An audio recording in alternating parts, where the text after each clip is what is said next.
How's it going, everyone? It's Harvey from Weather Sponge Drop 1000. Today is November 30th, 2021, and today we're going to focus on the next couple of snowstorms that will impact a lot of the northern Midwest and the Northeast over the next week, and we could potentially see our first major snowstorm for a lot of the Midwest and the Northeast headed into late this week and into early next week. But before I begin, make sure to subscribe if you want to see more weather-related content. Make sure to like if you like this video, and make sure to turn on post notifications if you want to see even more weather-related content. So let's begin by taking a look at the current radar throughout the United States at this time. And of course, we do have this small clipper system moving through the Northeast, and it brought some snow showers to a decently sized portion of the Northeast, right where I'm at in northern New Jersey. We did receive a little bit of snow showers earlier today, and while it didn't stick to the ground and the temperature was hovering around 40 degrees, it was still nice to see some snowfall right around the northern New Jersey area. And I'm sure that was the case for a lot of you guys throughout the Northeast, as we saw this clipper system completely move through the area, bringing snow all throughout the Northeast. So here we have some snow showers still located right around upstate New York, where we're seeing some snow showers throughout southern Canada as well. But this isn't expected to be very heavy, as there isn't enough lift in the atmosphere or enough unstable air for a lot of air to rise aloft into the atmosphere, for a lot of water vapor to turn into precipitation in the form of snowfall. So as a result, we won't see much of any snow out of this, maybe 1 inch at best, but this should pretty much dissipate as this area of snow showers moves further eastward. Outside of that, we do have this next clipper system, which is expected to bring a decent amount of snow throughout the Midwest. While it won't be major, you do see that we do see some moderate snow showers embedded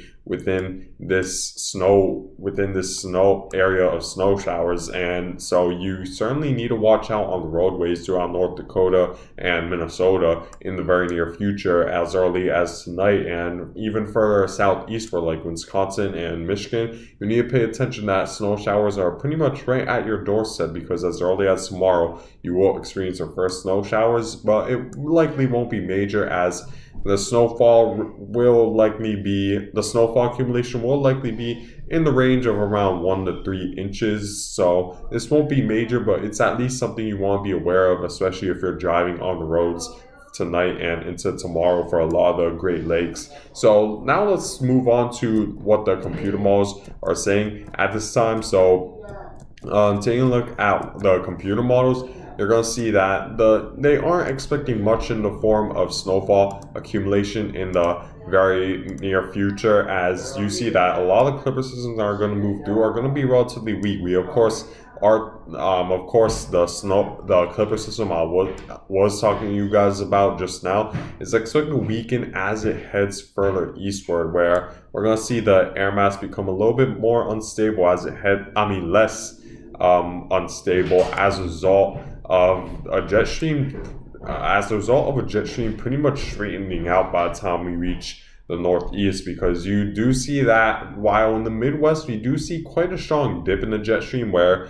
we see the jet stream winds moving very far south, which represents that a lot of the cold air is also moving southward to interact with that warm air for at least some unstable air right around the center of circulation to exist for some lift and precipitation to occur. But you see that the jet stream dip pretty much straightens out once it reaches the Northeast. So as a result, the air mass is a lot less unstable in that region for this clipper system to maintain its strength. So as a result, it's going to weaken it, and this clipper system is going to weaken as it heads further eastward and not bring much of any snow to the Northeast. And like I was talking to you guys about yesterday, we were also monitoring this next clipper system that's going to come right behind this first clipper system, but it seems like the GFS model is now leaning more so than yesterday, bringing this clipper system further with a trajectory further northward, which would mean that pretty much most of the United States wouldn't miss out on the snow. The only areas where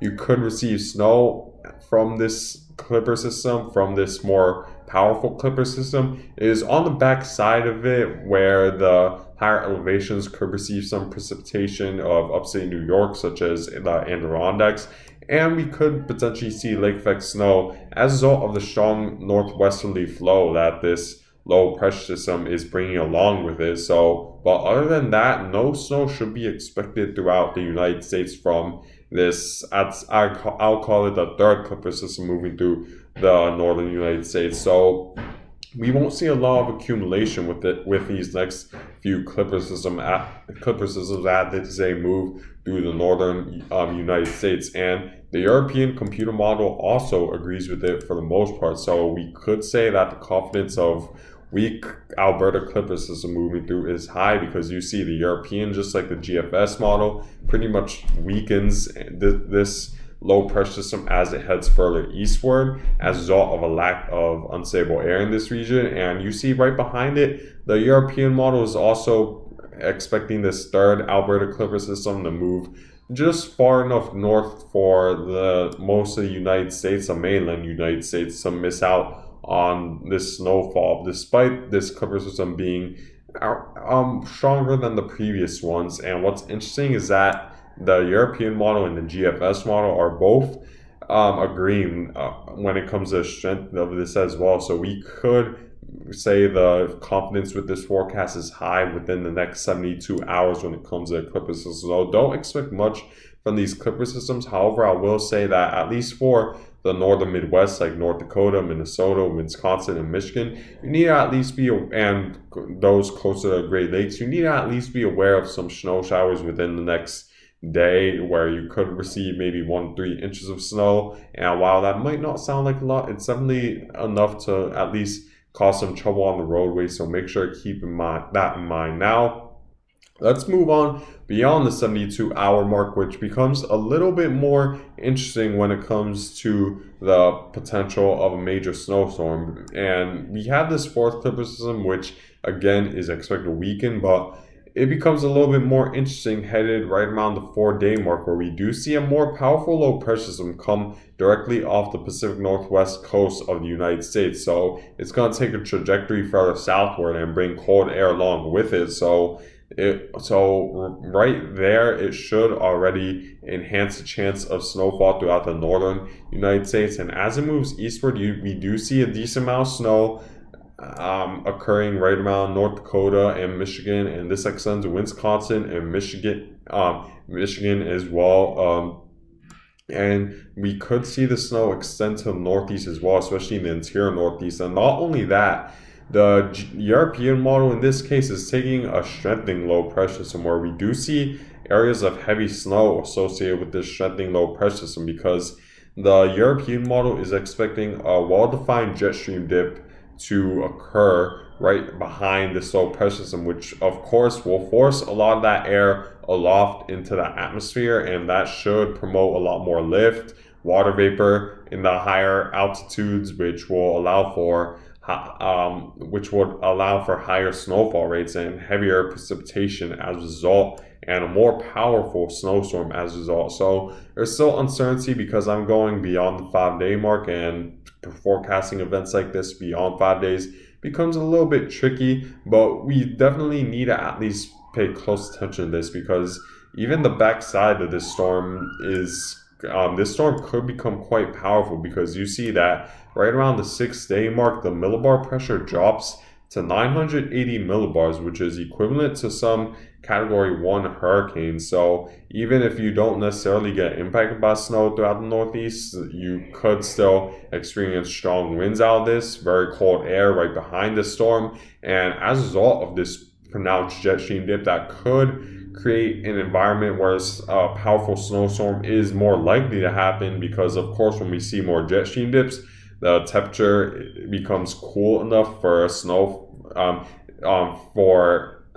snowfall to occur, and we do see more unstable air as a result. So there's definitely something we need to keep in mind, and you see that that's exactly what happens going beyond the 7-day mark, where we do see a much more major snowstorm impact a lot of the Midwest. And it's not only restricted to the northern portions of the Midwest. We're seeing the southern the more southern portions of the Great Lakes region get impacted by heavy snowfall. This includes Chicago, Indianapolis, Des Moines, Iowa, and Nebraska is getting involved. So this would be major for a lot of you guys. But again, I'm going 7 days out. There's still a lot of uncertainty, but we need to pay close attention. And what really will determine if we'll see a powerful snowstorm throughout the northern United States or not is how pronounced this jet stream dip will be right behind this low pressure system. So it's going to take some time to really find out how pronounced jet stream dip will be associated with this low pressure system, as we'll need to see this low pressure system come ashore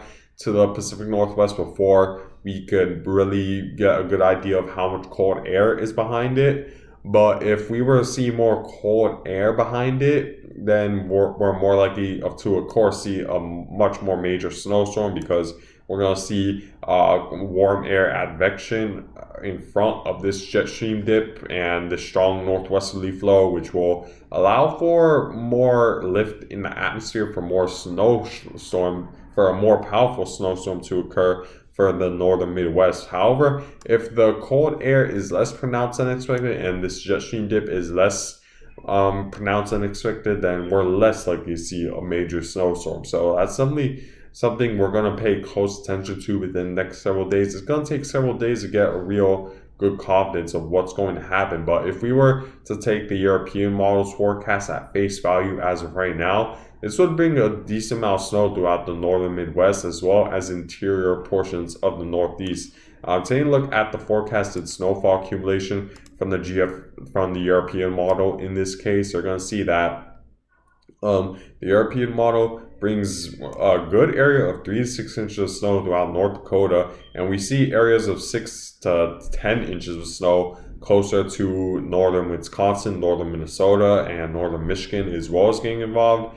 And if you were to move even more forward, you see that interior portions of the Northeast, especially in the extreme northern portion of upstate New York, could receive close to 2 feet of snow, which would be, of course, a significant snow event for you guys, and a good area of 6 to 12 inches just south of that, extending to Maine, the northern portions of Vermont and New Hampshire, and just south that we could even see 3 to 6 inches of snow towards Pennsylvania as well. So it's definitely something we're going to pay close attention to within the next several days. Taking a look at the GFS model's forecast when it comes to the snowfall within the next 120 hours, you're going to see that the GFS model is also forecasting a lot more snow for the most part throughout North Dakota, where you guys are easily going to experience 6 to 12 inches of snow. You could receive close to a foot in northern Minnesota, just north of Minneapolis, and over a foot throughout northern Michigan, and a good area of 3 to 6 inches in the interior portions of the Northeast. So this is definitely something we need to keep in mind. And this snowstorm is also something to keep in mind, not only because of the immediate impacts it'll bring, but what could happen after the snowstorm passes. Because once this low pressure system passes through, once it passes through in a more easterly direction, we could see a more pronounced jet stream that could lead to even more powerful snowstorm to occur beyond that point. Because of course we'll see more unstable air as a result of a more pronounced jet stream dip if that were to occur. So moving forward, you see that right behind it we see a strong northwesterly flow, and that pretty much sets up for our next major snowstorm throughout the Midwest and the Northeast. So what really happens with this next potential major snowstorm that could happen right around the 5 days from now could set up for another major snowstorm right after. So there's something we need to keep in mind. The forecast still remains uncertain, but it's definitely something we need to be aware of over the next couple of days throughout the United States. Next, let's take a look at the Arctic Oscillation forecast, which also gives an idea of what's going to happen in the future.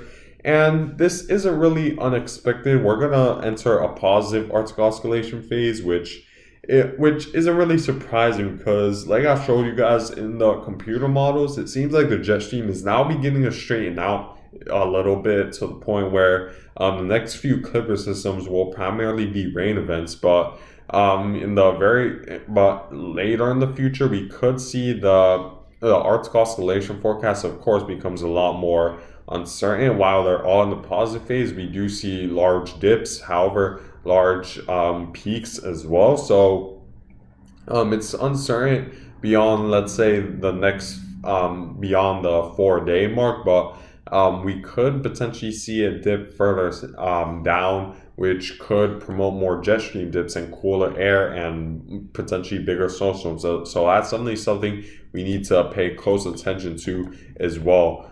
Taking a look now at my forecast regarding where exactly you're more likely to receive snowfall within the next 7 days. So I'd say for a lot of the northern Midwest states like North Dakota, Minnesota, Wisconsin, Michigan, as well as the interior portions of the Northeast, I'd say snow is likely for you guys, as it seems like there's going to be the air is going to be cold enough for snowstorm to occur for you guys, and we're going to see low pressure systems move in this sort of trajectory where more northerly flow will allow for precipitation to fall more in the form of snowfall rather than rainfall. And of course, for southward, I'd say snow is possible, which it becomes a little bit more uncertain because we are not going to be sure where exactly the trajectory of the low pressure system will form and how much cold air it will bring behind it, which is very important to determine what type of precipitation you'll see for southward. So in the lighter blue, I'm expecting snow possible over the next week, but I'd say snow is likely in the darker blue, where the cold air should be abundant enough for snowfall to occur. But yeah, guys, I guess that's it for this video. I thank you guys for watching. Make sure to subscribe if you want to see more weather-related content. Make sure to like if you like this video. Make sure to turn on post notifications if you want to see even more weather-related content. And I hope you guys have a good day.